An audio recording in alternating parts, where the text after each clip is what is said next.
Hooray for Hollywood, that phony super coney Hollywood. They come from Chillicothe. This is the Big Screen Movie Reviews, brought to you by your Auburn and Opelika Domino's, the official pizza of the Auburn Tigers. And the official delicious pizza of the Auburn Tigers. And Agreed. If you like something today. That's never been debated, has it? You act like it's a controversy or something. No, sir, but there's 3 people in the area that just need to be reminded of this. All right. Everybody else knows it. Okay. 821-3030. If you want to call and order something today, you call and order it. They'll have it ready whatever time you want to pick it up, have it delivered, however you'd like that to happen. They'll have it ready for you. And 749-3101 in Opelika. Same thing, guys. They're just waiting. You just do that. But here's the thing: you don't have to call them if you don't want to. You can grab the app. Do it that way. Download the Domino's app. If you don't have the Domino's app, here's something I'm just throwing out there. I will be over the next 2 months. I will be walking up to people I see and know and saying, "Hey, do you have the Domino's app?" If they say yes and pull it up, I will hand them a free coupon for Domino's pizza. So, all right, great opportunity to get themselves a free Domino's pizza. I'll just say, you have the Domino's app. If the response is the affirmative, and I see it, they will own a delicious Domino's pizza. So that's kind of a fun thing I'm going to be doing. The other thing is you can go online at Domino's.com. If I walk up to you and say, "Are you online at Domino's.com?" and they happen to be at that very moment, I'll say, you need much more of a life than you got. I mean, I'm glad you are. Look at Andy pulling up the app. There's the app from Andy right there. Man, if I'd only asked him the question, he would own a new one, right? Well, he's ready for it whenever you do ask him. We got all this right here. That's right. Hey, and then the other thing is that you can use the hands-free. You don't have to touch it. You just talk to it. It's the weirdest thing I've ever seen. It kind of scares me a little bit, but it's cool. A little of that Harry Potter magic. A lot of things scare you. They do. They do. You're at the top of the list. Andy, how do you I typically, the old school way, I drive there and I walk in and I order. And that works. Yeah, it does. Holy cow. Yeah. Hey, have you ever had a glitch with that, though? No, none. Technology ever messed that up? No. It can't go wrong, No, can it can't. Okay, well, hey, so there you go. That's the way to enjoy some great Domino's like we get to up here, and it's just there's nothing better. But I'll tell you something else that folks thought was pretty good, even though there's nothing better than Domino's. They thought Star Trek Beyond was pretty good this weekend. Came in number 1, yeah. Yes. They probably liked Star Wars if they rented it or something. Sure. But anyway, there is one coming, so keep your eyes out for that. Yeah, Star Trek. But you know what, guys? It was number 1, made $59 million. That's got to be disappointing to them, I've got to think. For a $185 million project, you have got to open strong in that on your opening weekend. Yep. So it'll be around for a while. But summer's almost over. If you want a movie to trickle in money over the summer, you better open earlier in the summer than the end of July. Number 2, in its 3rd week out, finally dropping to number 2, but surprising a couple other films is The Secret Life of Pets, which Zach, I almost went to see. But I didn't. That's right, and that's why they dropped to number 2. And that's on me, and I take responsibility for that. Well, you and your girlfriend. Yeah, and it's Leah's fault. It's probably her fault. Because she's probably not listening like anybody else. That's right. Number 3, but here's the thing: opened at number 3. Now, guys, the next 2 movies are kind of a shocker to Hollywood to an extent. As much as Hollywood gets shocked, they really don't care. They just count money. Opened at number 3 was Lights Out, and that was that kind of low budget, $4.9 million. Not necessarily horror, but kind of a horror It's the film. latest version of the Blair Witch Project. There you go. That's right. Didn't cost a lot of money to make. Nope. Scare you to death. Now Blair Witch cost about $100,000, but it's still and it's the sister looking out for the brother because there are things in the dark that will scare you. It's similar to that, is what I'm saying. Absolutely, and it came in at number 3, and it at a little over $20 million. So. But here's the big surpriser about that. The movie that opened behind it at number 4, and this has them shaking their heads a little bit, Ice Age Collision Course. $105 million project that made... A disappointing opening is what you're saying. Very disappointing, yeah. They didn't expect their $105 million franchise film to come in behind this little scary deal that's out there. So, yeah, that was... There will be another one. That's the amazing thing, because they will make all their money in video and demand and DVD and stuff. Number 5 was Ghostbusters, dropped from number 2, and that one's in trouble as well, fellas. That's a $145 million project that's at $86 million right now, and that's not moving the right direction. Here's one that they're very happy with, though. At number 6, dropping from number 4, is Finding Dory, out for 6 weeks and pushing $500 million. I don't care what they spent to make it. They're in the black. Yeah, they're doing well. Yeah. Zach, if you were up to $500 million on any of your projects, would you be pushing the black? On the Draftster? I'd be good with that. Yeah, you would. Not be only good would with you that. be good with that, you'd quit your job and retire. We know you. Loyalty. Number 7, The Legend of Tarzan. That one's been out for a while and is not going to make the money that they were hoping. It probably won't break even. Number 8, Mike and Dave Need Wedding Dates. And I am so glad to see that one has fallen, but it's still probably going to make back its money. Here's an interesting one. Jumping from 37 to number 9. Hillary's America, The Secret History of the Democrat Party. Number 9, guys. It's in the top 10. And just blowing up at the screens and stuff, which I think is very interesting during the DNC's week. I think they screened that one at the convention last night. And then number 10, The Infiltrator. So there you go. And that's our top 10 for this week. Hey, let's take a break, look at what opened last week, and we'll talk about what's coming out tomorrow here on the Big Screen Movie Reviews. Hooray for Hollywood. This is the Big Screen Movie Reviews, brought to you by your Auburn and Opelika Domino's, the official pizza of the Auburn Tigers. Go. The delicious official pizza. Hey, open this past weekend. At number 1 is Star Trek Beyond. I don't know. Did either of you guys see that? Yes. All right. So 3 out of 4 of us. Well, this is Captain Kirk. You and his might crew. want to introduce the 4th then, because you went the whole first segment and didn't introduce your special. I was trying to Your decide if we were special gonna use him or returning not. guest. It's our new. It's Marcus. He's been here forever. He doesn't look as well. It's not Marcus. He got brutalized at practice. It's not last Marcus. week. Turned him into an angry middle-aged white guy. Yeah. That's a tough week when that happens to you. Yeah. You know, Andy, it's happened to you every week. Mm-hmm. Anyway, Captain Kirk. And You're his still crew- not going to introduce our guest. I was planning to right when I turned it over to him, but we can do it now if you Yeah, like. why don't we? You've played at this game longer than me. Mick Baker, one of our Youth for Christ staff. Good to have you back. Thanks, Andy. He gets in here on occasion when there's a big movie that we need some real insight. We fly Mick in just for the show. Mm-hmm. And anyway, Star Trek Beyond. It did open this past weekend. Opened as the number 1 film. Again, disappointingly, obviously, for them. But anyway, they encounter an alien warrior race and some really interesting new technology, CGI work, some things that take place. They always come up with cool ways to destroy the Starship Enterprise, and they didn't, no shortage there as well. But anyway, with that in mind, it's a PG-13 movie. It lasts 2 hours, right at 2 hours. It's an action, drama, adventure. It's got a lot of the folks are back from before. Chris Pine as Kirk, Anton Yelchin as Chekhov. Kind of a sad story. Yep. You know, they dedicate this to him. He and Leonard Nimoy both. Yep. Yeah. And Yelchin passed away since the completion of filming. Right. In this, and a young man in a tragic accident. John Cho, who I think does a great job as Sulu, and he's back. And so a lot of the folks are back that you've come to know, and there's a couple of new ones who are very fun characters and interesting characters in this one. Andy, take it away. I was looking forward to this film as much as any film that for this summer. I've loved the first 2 installments of the new Star Trek, with Chris Pine playing the role of James T. Kirk. I've loved it. Really looked forward to this one. I got to tell you, I like the first 2 a lot more. Uh-huh.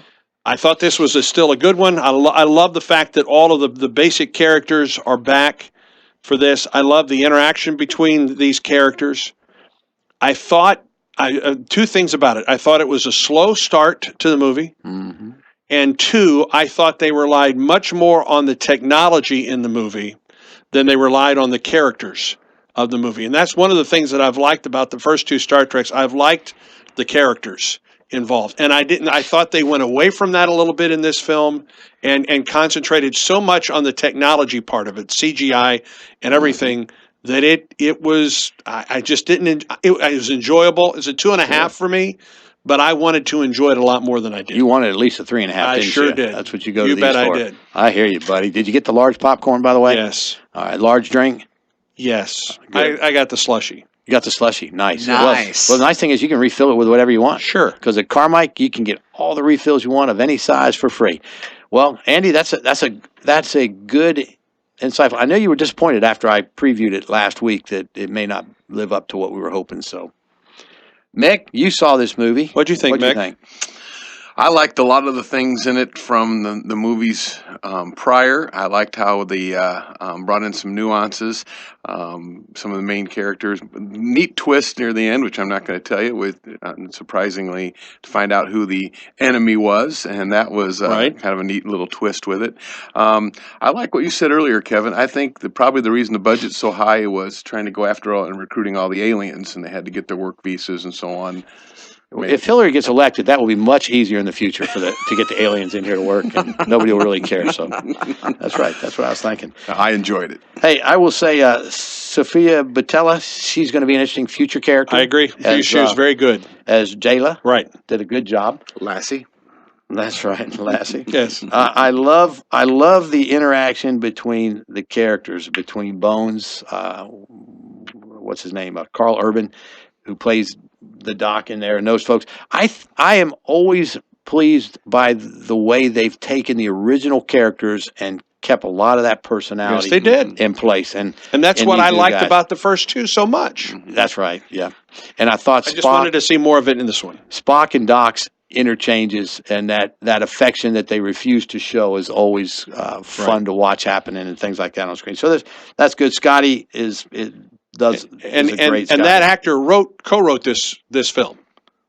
Did you notice that? Yeah. Simon Pegg. Yeah. And he's also a voice in Ice Age that opened this weekend as well. He's what did you all think over of the this, place. Kevin? I'm kind of like you.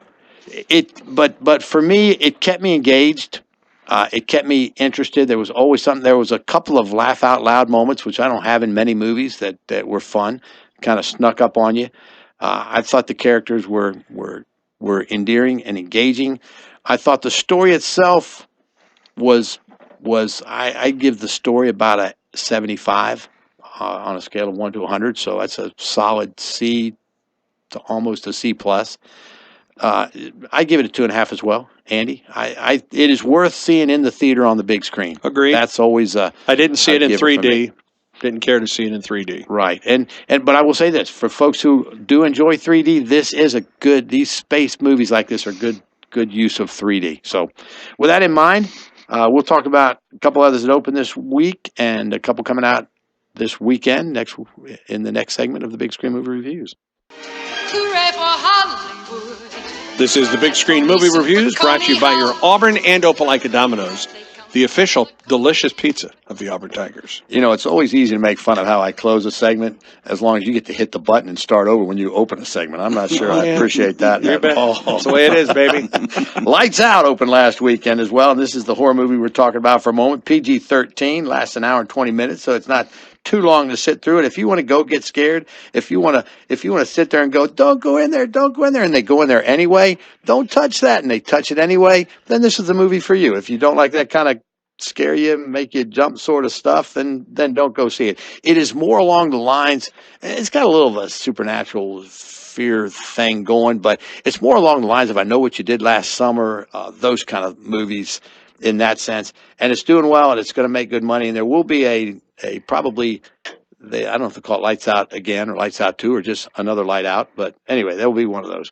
Also opened this past weekend, a very disappointing opening, is Ice Age Collision Course.